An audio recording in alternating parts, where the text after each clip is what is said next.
Hi folks, good afternoon. Hello and welcome to our webinar about Colorado's hardworking rivers.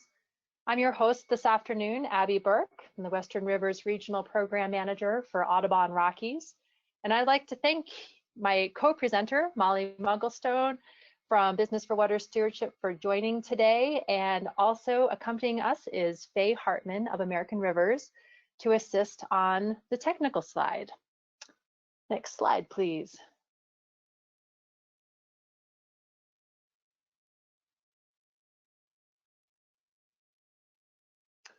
Again, welcome to our webinar today. We appreciate all of you participating in this webinar. This is our second installment of a collaborative webinar series focusing on Colorado's water plan and rivers. The Colorado Water Plan is a critical roadmap for Colorado, leading to a productive economy, a vibrant and sustainable cities, productive agriculture, a strong environment, and a robust recreation industry. The water plan sets forth measurable objectives and goals and actions for a more water secure future for people and the environment. Today's webinar will focus and discuss the critical importance of Colorado's rivers to our state's identity and economy. But before we dive into the webinar, we have a few quick housekeeping items. Next, please. If your connection is lost during the webinar today, please do log in using your specific and unique web link and passcode that's provided when you registered with GoToWebinar. This webinar is also being recorded, and we will have the recording available March 9th at the waterforcolorado.org website. So we have you covered here if anything should go off with your reception today. But if you are having any issues or you need any questions, please definitely email Faye Hartman at fhartman@americanrivers.org. Next, please.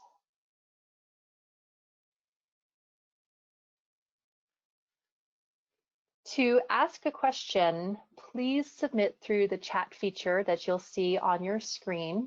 For most folks, that's going to be on the right-hand side of your screen on your GoToWebinar kind of dashboard.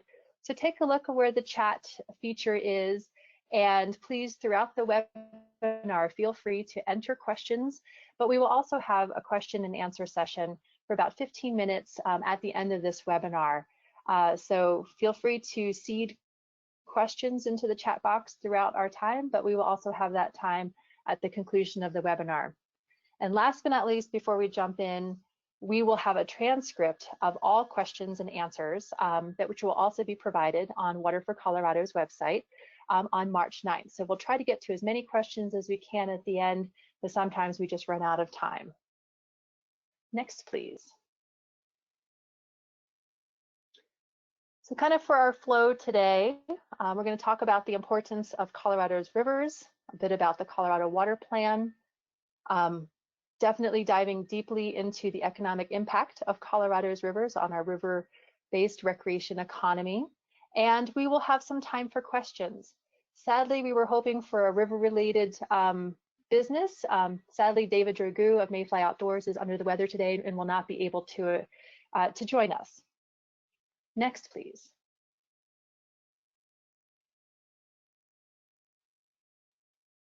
So Colorado has over 105,000 miles of rivers, and we also have one wild and scenic stretch of river, which is about 76 miles of the Poudre River. Colorado is oftentimes called the mother of rivers, particularly by retired Supreme Court Justice Greg Hobbs. Colorado has 7 major river basins: the Arkansas, the Colorado, the Green, the Platte, the Republican, the Rio Grande, and the San Juan. We are a headwater state. The majority of our rivers originate high in Rocky Mountains, and flow downstream through the high deserts or high plain regions before leaving our state. Our surrounding states also depend heavily on the rivers that begin within our borders. So we really do all have a relationship with Colorado's rivers. Next, please. There's critical importance of Colorado's rivers for wildlife and people. particularly of the green ribbons of vegetation that surround the river channel. These riparian areas supply food, cover, and water for a large diversity of animals and serve as migration routes and stopping points between habitats for a variety of wildlife. In Colorado, an estimated 90% of our state's 800 species of birds, fish, and wildlife depend on riparian habitat, even though these areas comprise less than 2% of the state. And we're talking specifically for birds, more than 90% of Colorado's bird species critically rely upon riparian habitats through some portion of their life cycle. Next, please. So not only do riparian areas provide critical habitat for birds, fish, and other wildlife, but we benefit as well. And so just to touch on a few of these highlights, that riparian area and vegetation help to reduce downstream flooding, help to stabilize stream banks, help control non-source pollution by intercepting and holding nutrients and reducing sediment. Riparian areas also help reduce erosion and also create an area where we can exchange water with groundwater. Some rivers gain water, some rivers lose water to groundwater, but there's an interchange between the two.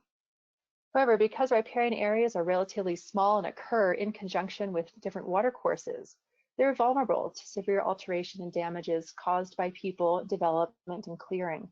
And studies have shown losses of rivers and streamside habitats around the arid Southwest range between 40% to 90% of what existed historically. So riparian habitats are considered to be one of the region's most endangered ecosystems.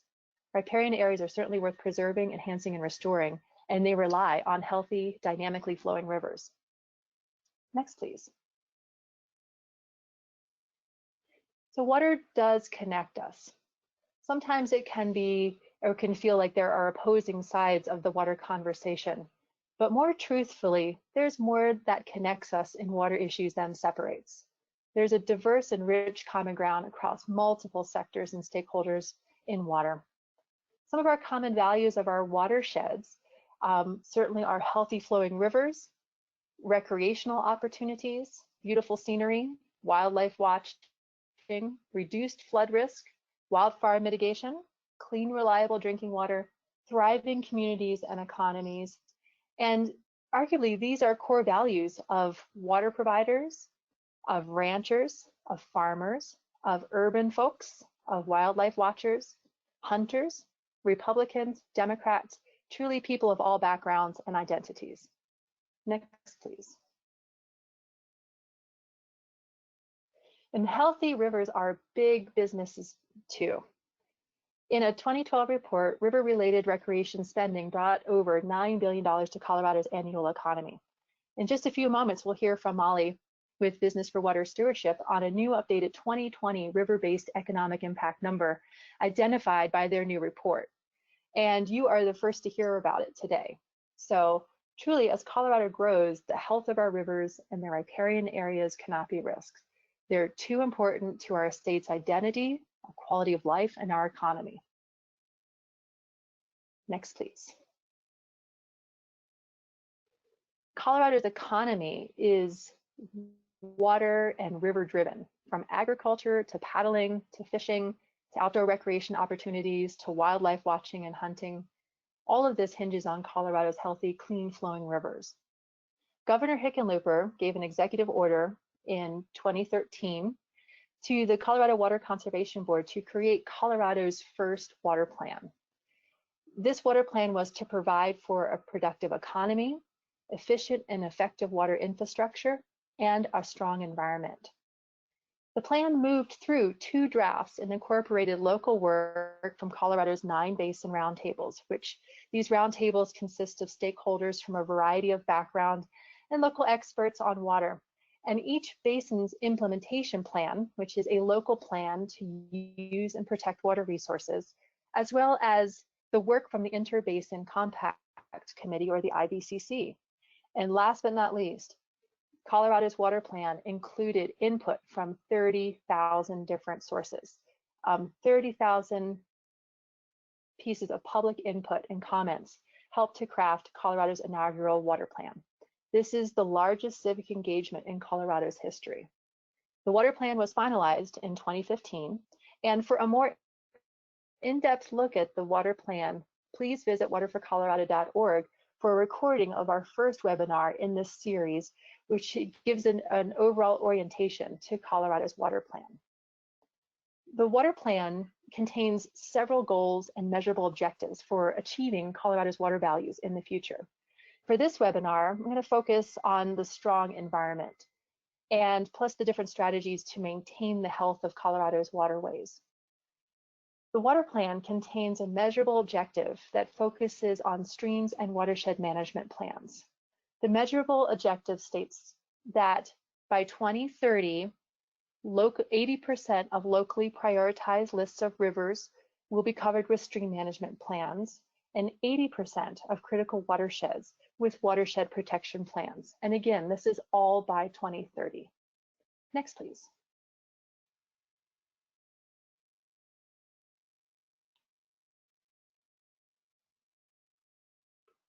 In Colorado College's State of the Rockies Conservation in the West poll, 83% of Coloradans polled statewide believe it is important for states to use funds to protect and restore the health of rivers, lakes, and streams. And that's a significant majority. This statistic shows that Coloradans know what makes our state so special, our rivers. Next, please. Healthy rivers are vital to Colorado's economic vitality and our quality of life. Colorado thrives when our rivers do. There's a lot at stake with the health of our rivers, from drinking water to quality of life to big economic numbers to our brand or identity as a state. Because water is so important to each of us, implementing our water plan is critical. And now I'd like to turn our presentation over to Molly Mugglestone of Business for Water Stewardship to discuss just how much of an economic impact our rivers have in Colorado. Molly, when you're ready, go ahead. Great. Yeah. Can you hear me? We got you. Thank you, Sounds Abby. Good. Okay, cool. So I am Molly Mugglestone. I know a lot of you, and thanks so much for taking your lunch hour today to join us on the webinar. I am the Director of Communications and Colorado Policy for Business for Water Stewardship. Next, please. Business for Water Stewardship works throughout the country, but primarily in the West, in the Colorado River Basin. We work with businesses, small to large, to advance smart solutions to ensure that our communities, economies, and ecosystems have enough clean water to flourish. We have engaged over 1,300 businesses in our time working in about 9 years since we started this project. In our work with mostly corporates in terms of river restoration funding, we have done 60 projects across 13 US states and Mexico, which has resulted in over 19 billion gallons of water restored by corporate stewardship. Next, please. Today, I'm going to talk about the new study that we have just received hot off the presses. You all are the first to hear of the study results. I got the technical report from Southwick Associates on Friday afternoon. So this is really exciting to be able to share this new information with you. The study's title is The Economic Contributions of Water-Related Outdoor Recreation in Colorado. And I will break that down in just a second, what that actually means. Next, please. We as a group, some of you may know this, but when we started in the early 2000s, we were called Protect the Flows. And we started out as what we were calling the business voice for the Colorado River. And in that sense, we worked just in the Colorado River Basin. And we were really trying to bring the business voice to these discussions as Abby mentioned, the water plan process, we were very involved in bringing businesses to that process and their perspective on how water relates to their being able to do business, how water relates to their corporate stewardship. And in 2012, we found that well, in 2011, we embarked on doing a study to really quantify the recreational impacts of our rivers in the Colorado River Basin, to be able to really have the information behind us to make the argument that we need to protect our rivers, we need to protect our water sources, secure our water sources, because of the economic, not only because of the environmental and community reasons, but also the economic reasons and what they bring to the economy. So in 2012, we worked with Southwick Associates, which is a leading economic study firm, and they did a study that was basin-wide, so all 7 states in the Colorado River Basin for us, to really dig into how much is being spent every year recreating on or near our rivers. In 2012, the basin-wide figure was $26 billion, was being contributed to the economies in the West in the 7 states by recreation spending on our rivers. We also had, so we had the 26 billion, and then we had each of the 7 states information. In 2019, Audubon, Arizona, so Abby's colleagues in Arizona, looked at the study that Southwick had done and updated those numbers just for Arizona. And that information has been really well received and shared throughout the state and used just as we're anticipating using the information in Colorado. So we saw that happening in 2019, and my group decided, let's go ahead and update just the Colorado numbers. And so in 2019, Southwick Associates was out in the field and started gathering the information for what we now have is the final report. Next, please. So I am not an economist, so I just want to give that disclaimer here. We do have Southwick Associates available if there are any questions that may come up today about the methodology that I'm not able to answer, but I'm just going to give you a really quick overview of how the study was done before I go into some of the numbers.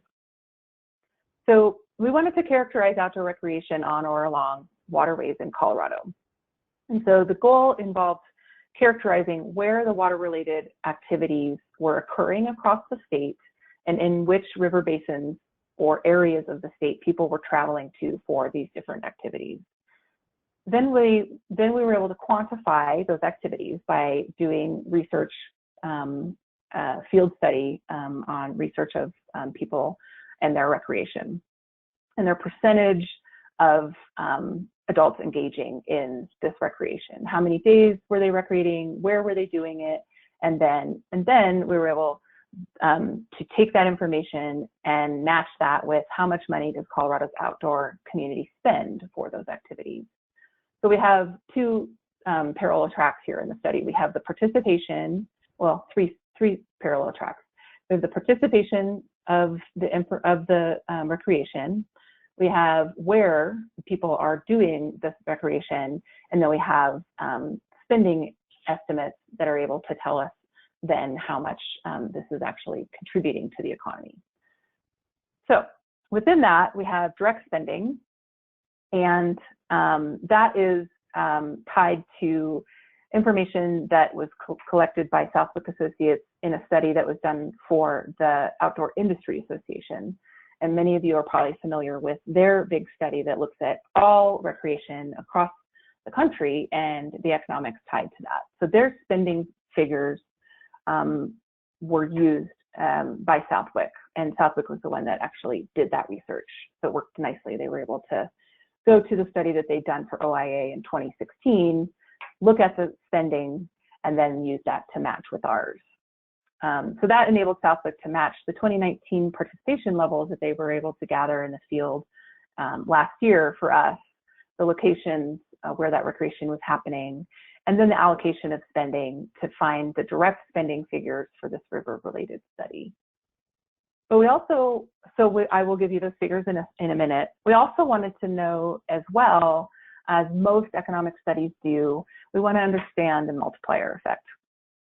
And to be able to do that, we were able, the economists were able to combine the spending estimates with other economic interactions, or at what we call the multiplier effect. So for instance, if a family of 4 is traveling to Glenwood Springs for a rafting trip, the direct money that they're spending on that rafting trip is considered direct spending. But anything that the outliers that they're spending for that weekend are then used for the multiplier effect. So when they are staying at a hotel, when they're getting groceries, when they're getting gas, and that's how you get these big, big numbers. And understanding sort of the larger economic context of how important and how much people are actually spending when they're doing this kind of recreating. So within the study, we looked at 9 types of recreation, and that includes obviously water sports, but it's not just water sports. So there are studies out there already that look at the economic impact of water sports. And we wanted, what we've done in both our 2012 study and this study, we really wanted to make the argument that our rivers and our waterways are critical pieces of people's recreation experiences, whether that's rafting, specifically in the water, but also when people are biking and hunting and fishing and camping. And we had 9 types of recreation then that we looked at. And so the thinking there is the rivers themselves are obviously important for river-related recreation, but they also contribute to the environment that people are experiencing. So, you know, assuming that people wouldn't necessarily want to camp on the side of a dried out riverbed or spend, you know, that time doing recreation if the river was gone. Where we did this was, as Abby had mentioned, the Colorado Water Conservation Board uses a map and divides the state into 9 different basins. And so we decided to, when we wanted to drill down our numbers, we wanted to look at, we decided to use the map that the CWCB uses so that this information can be shared with those 9 basins in those basin roundtables. And then we can also get an estimate of, for instance, what kind of spending is going on in various regions throughout the state. And I have a slide with that map here in just a second. All right, next slide. So again, when we're talking about people going out and recreating, $10 billion was spent last year directly on river-related recreation in Colorado. So that's the family that has gone to Glenwood and they've purchased their rafting trip and they are spending those dollars to do river-related recreation. That is generating economic output and also contributing to the state's GDP.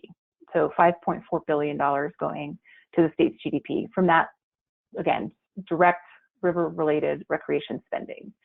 And this is also supporting almost 81,000 people's jobs, which then correlates to household income. And then we can also look at the estimated billions, $1.7 billion of dollars in tax revenue that's coming from this kind of recreation. Next slide. Next slide, please. And then you get the multiplier effect, which is the fun one. This is where it gets big and obviously less direct, but also contributing within the economic output of what we're talking about. So, and again, this is, most economic studies do this in terms of, if you look at a study that looks at the economic impact of Denver International Airport, for instance, or any of those large studies, they will do this outlier multiplier effect to be able to really give a big, broad sense of, if this wasn't here, this is what, these dollars wouldn't be generated. So almost $19 billion last year in 2019 was the figure that we can talk about in the state of Colorado now in terms of the output of what people are actually contributing to the economy when they're recreating on or near our rivers. That's supporting over 131,000 jobs. Again, that leads to people's household income and then their generated estimated taxes. And then also just to mention with the DIA example, this last weekend, there was a great story in the Denver Post about Denver International Airport's economic impact. And that their study shows that the airport has an economic impact of more than $33 billion in a 5-year span. So again, this sort of $19 billion figure is pretty remarkable when you're thinking about comparisons as well. Next slide, please. So this is the map that I mentioned. These are the 9 statewide basins. And just a note here, the metro area is its own basin, even though it's not a different color. So when people were asked about their recreation on or near rivers in this study, they were given this map by Southwick. They were shown this map and asked to explain where they had done their recreating throughout the state. And so it was great to be able to, again, use those nine basins as the reflection point for people to tell where they had done their recreating. So I'm not gonna dig deep into all 9 of them. We do have all of that information in the technical report, but just thought I would highlight 3 of them. So next slide, please. So the Colorado main stem, obviously the biggest source of total output here along I-70. This is where, you know, so many Coloradans and visitors are coming to our state through DIA. And they head up I-70 and they hike and bike and fish and raft. And that is bringing in almost $4 billion and supporting almost 27,000 jobs. In Arkansas, a world-class destination for people, again, to spend time outside and on the river. We're seeing $2.6 billion and lots of jobs, almost, well, 18,384 to be exact. And then in the Yampa, white and green, again, we weren't able to separate each one of these out because we wanted to keep these within the state's basins.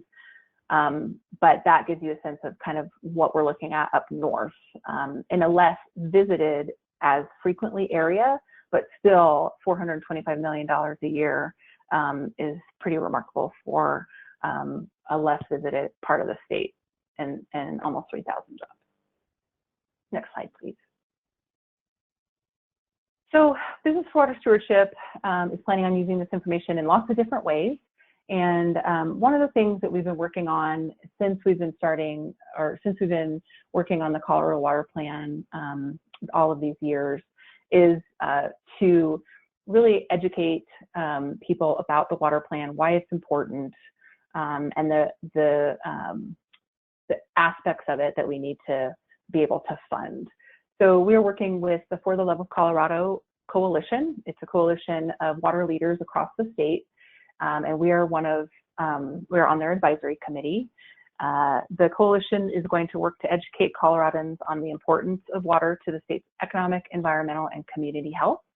And so we really feel like these data points will be helpful and useful as we talk to Coloradans within that education campaign about the importance of not only our rivers, but funding the water plan that's really set up to make our rivers succeed and to support river recreation, river health, water quality, water conservation, and water efficiency. And so that's just one area that we're working on in terms of using this information and sharing it as we talk to Coloradans across the state. Last summer, we were at Outdoor Retailer. We go to Outdoor Retailer every summer to talk to the outdoor industry, and obviously these numbers will be useful there.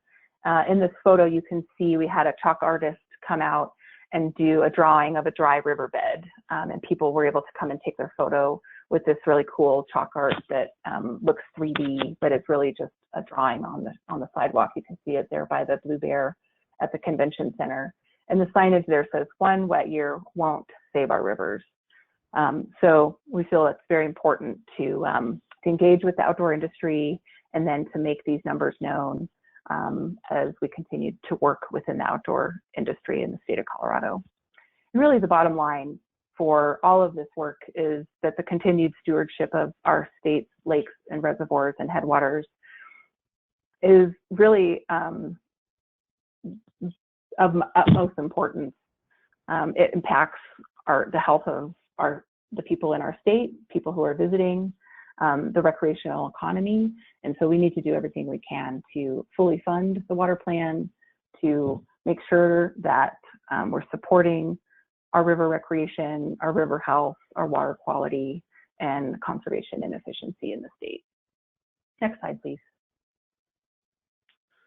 So what's next for this data, in particular for sort of rollout of this information? Like I said, this is the first time that anybody's really learning about the data. So we're so excited to be able to share it with you and glad that you could join us.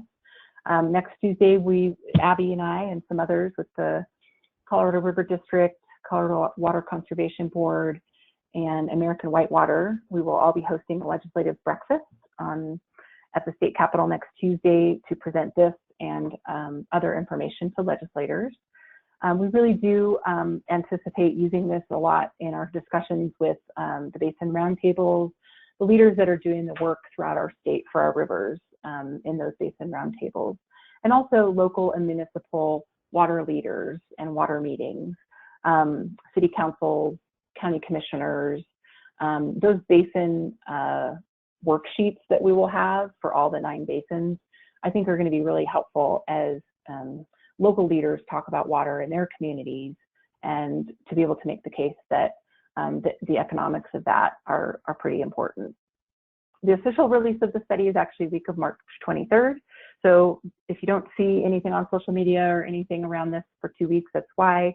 We're still just waiting for all the final materials from Southwick to be able to push those out to media and social media. And we'd love for all of you to help us follow us on Facebook and Twitter, Business for Water Stewardship, and help us share this information. And then, as Abby said, this webinar is being recorded and it will be on waterforcolorado.org by next Monday. Next slide, please. And just to close, Business for Water Stewardship is, if there are any businesses on the call today, definitely reach out to us and let us know if you're interested in working with us. We really do value the business voice in these conversations. It is a strong voice for water stewardship in both the state and the West. And we'd love to work with you as we partner for our communities, our economies, and our environment. And that is where I will leave it, and we can answer some questions. Great. Molly, thank you. That was extraordinary.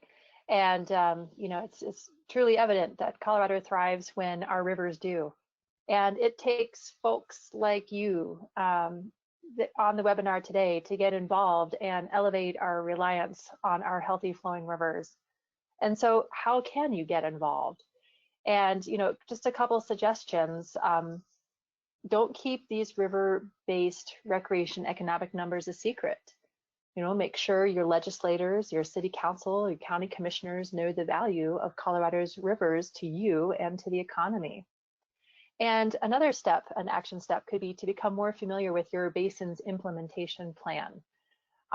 They are readily available online if you would search your particular basin and then put Basin Roundtable after that. You can skim through, for instance, say the Colorado Basin Roundtable, skim through the website and look at the basin implementation plan. It's also important to meet with your local basin roundtable environmental or recreational representatives. Take them out to coffee, and support their efforts through the roundtables to develop and implement strong environmental and recreational projects that bring multiple benefits to multiple water uses and users. Also, this year in 2020, the water plan is moving through its first update. It's an important time and step in the water plan, especially to elevate environmental and recreational projects that you would like your basin to prioritize. So certainly do get involved there. And also another action link here is to reach out to your legislator about budget support for funding water plan implementation.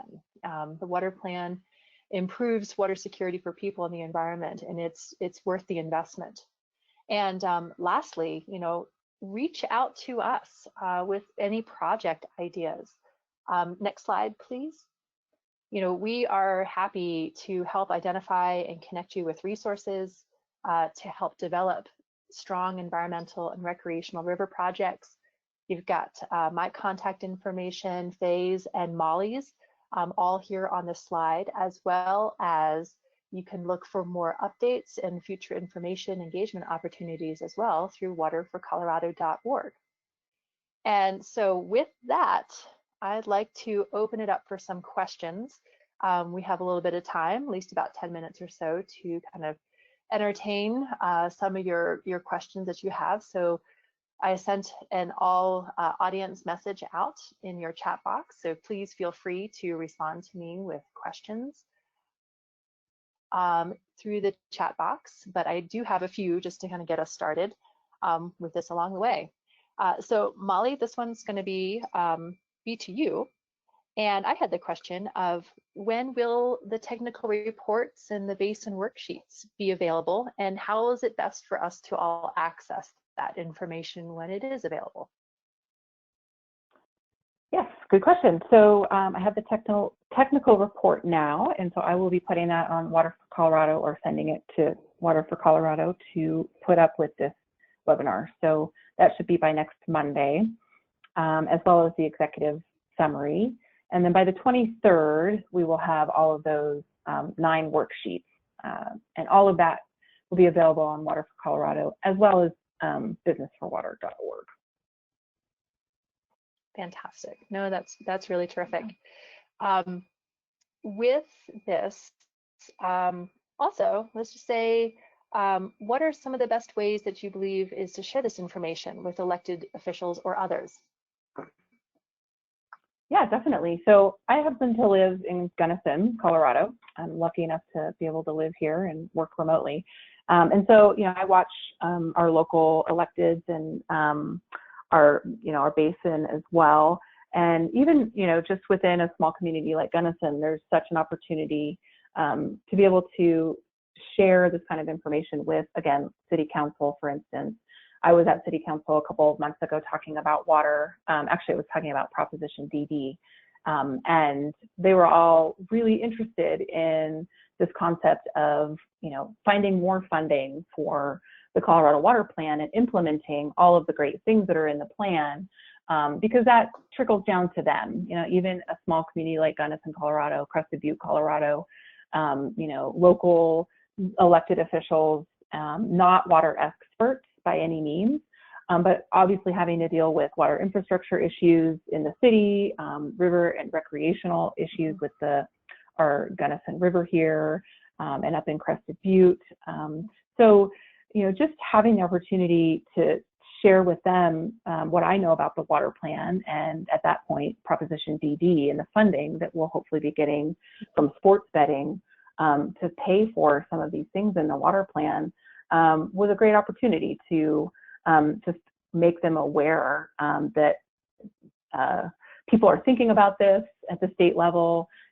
Groups like ours are spending a lot of time thinking about how we can really funnel resources to the entire state and all of the different river and waterways throughout the state to make sure that they are really thriving. And I think that's where, too, this map that you have up right now on the Water for Colorado site, it's a new map, and it really illustrates both the robustness of the types of projects that we're talking about in the state on our rivers.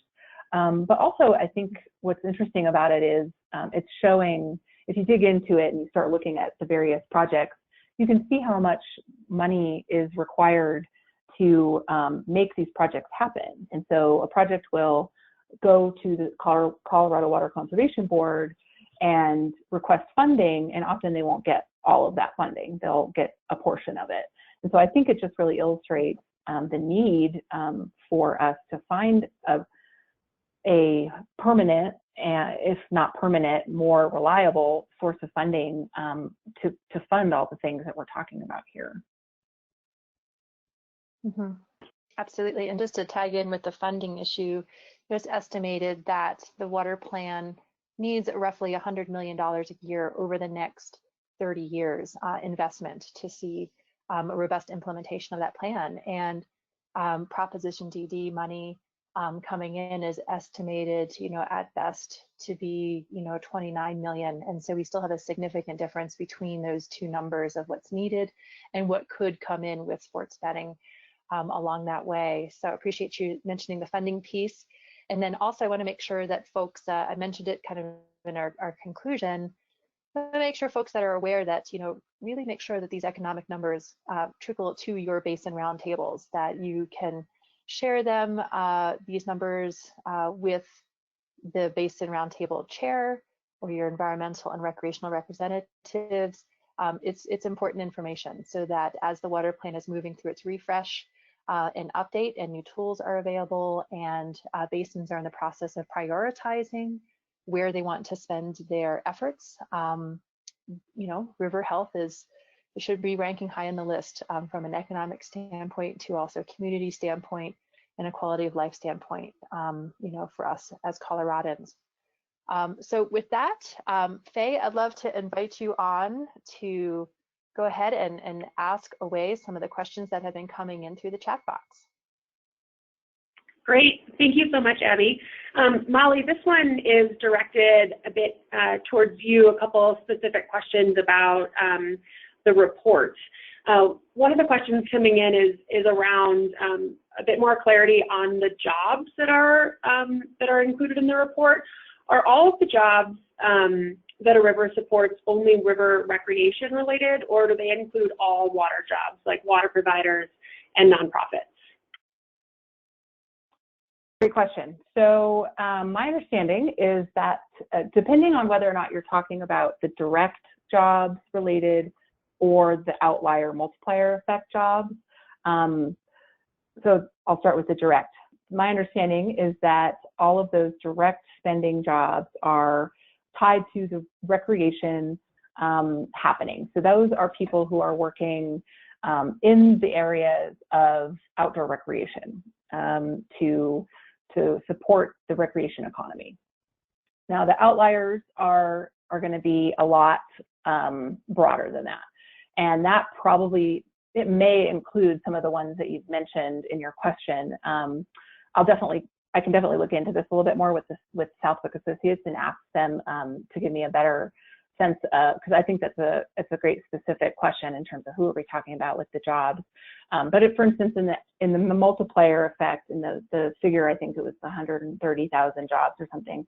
So that's going to be, the person who's working at the hotel that you are staying at, or the person who is working at the grocery store. So it's definitely an outlier. So I think if you're really, the way I look at these numbers too is I like the outlier ones. I like the big ones. The big ones are fun to talk about, and they're, they get attention. But I do think it's important to remember that is that multiplier effect. And so when you're really thinking about recreation related jobs that are tied to people providing the infrastructure for the recreation that we are doing, that I think is a little bit more, in this sense, meaningful, if you will.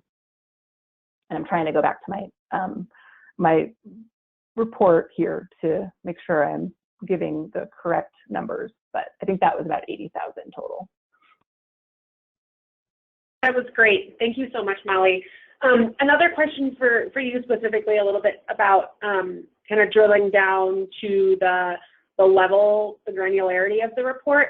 How far does it kind of go as it relates to specific numbers for each of the 9 river basins? Can you speak to that a little bit more? Just how much information is available in those technical or in those summary reports? Absolutely. So each summary report does what the bigger reports do. So for instance, we had a slide that talked about direct spending, and here, let me actually go to the page here. I'll pick Arkansas River. So in my technical report, which again, we'll put on the Colorado Water for Colorado site, we have all the breakdowns of all of the activities, how many people participated, how many days they did that, and then the spending figures for the direct spending within the Arkansas River Basin. And then you have the same thing that's done with sort of that multiplier effect. So you pretty much have everything for every basin that you have that I talked about in the broad terms. So you can kind of think of it as, you know, up at the top is the big numbers. It's just basically adding up all the basins. And then you drill down for each basin and it gives you the specifics for every metric. That was really helpful too. If you're, yeah, exactly. If you're in that basin, it's going to be great to be able to say, like, in the Arkansas Basin, we have seen this much participation in outdoor recreation. And I think it's also interesting, you know, that this does go beyond just the water sports. I think it can be helpful for local leaders just to have that general sense of, like, how many people are coming to this area or how many people are using this area for both public lands and water. Great. Thank you so much, Molly. Another quick question that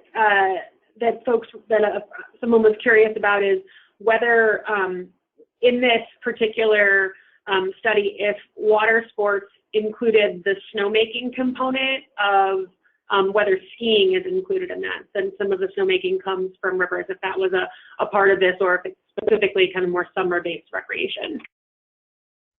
Great question, and one I asked Southwick yesterday. So we actually do have snow sports in the 9, so there's a list of 9 activities that we're asked about. So I'll just read them really quickly. Bicycling, camping, fishing, hunting, picnicking, snow sports, trail sports, water sports, wildlife watching. So the way that the snow sports is it is not the snowmaking capacity. So we're not talking about the snow as a form of water in this sense. What we're talking about is the experience that you're having on those trails when you're skiing. So or snowshoeing or cross-country skiing. So it's like it's river quote unquote river related in the sense that you're oftentimes doing those snow sports near a waterway.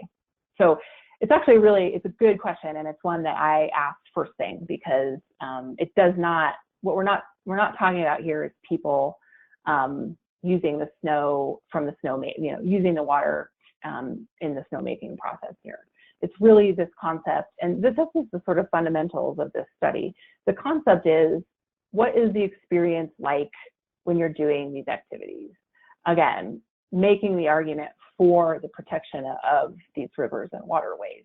You know, for instance, if we didn't have the flowing Eagle River, when you go on your cross-country ski and it's all gone and it's a dried out riverbed, that, could impact the experience even in the winter, not only in the summer when you're doing your trail sports or you're obviously fishing. You can't fish if there's no water.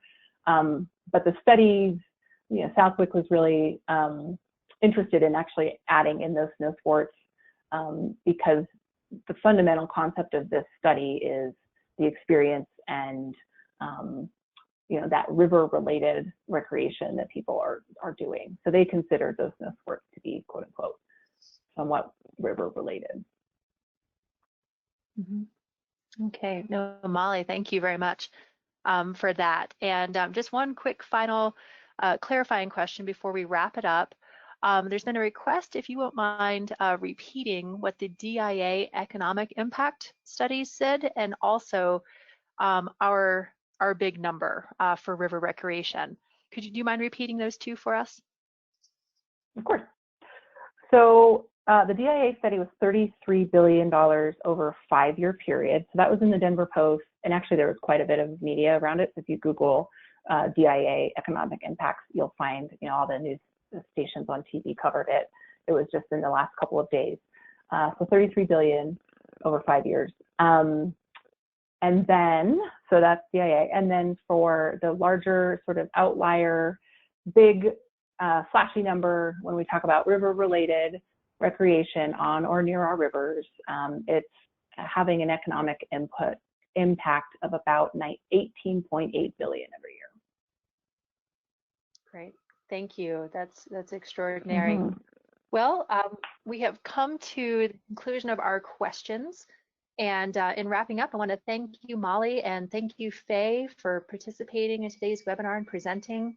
And I want to thank also to you, to the audience, for taking part of your day to learn more about Colorado's hardworking rivers.